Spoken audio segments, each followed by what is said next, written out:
Hello friends, ఇప్పుడు మనం లక్ష్మణ జూలోకి వెళ్తున్నాం. ఏదో పురాణాల ప్రకారం అయితే ఇక్కడ లక్ష్మణుడు అదే రామలక్ష్మణుడు ఇలా దాటడానికి ఇలా వంతెన కట్టారని తాడుతున్నాం. అందుకని ఇక్కడ కట్టారు. ఇక్కడ ఇంకో విషయం ఏంటంటే లక్ష్మణుడు ఇక్కడ తపస్సు చేశాడని కూడా కొన్ని స్టోరీస్ ఉన్నాయి.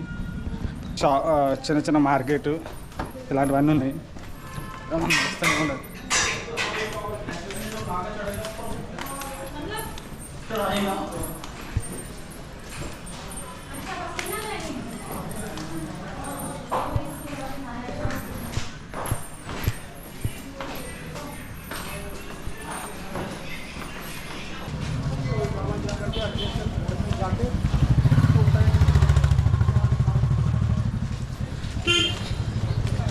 ఇక్కడ చాలా వరకు ధ్యాన మందిరాలు కూడా ఉన్నారు.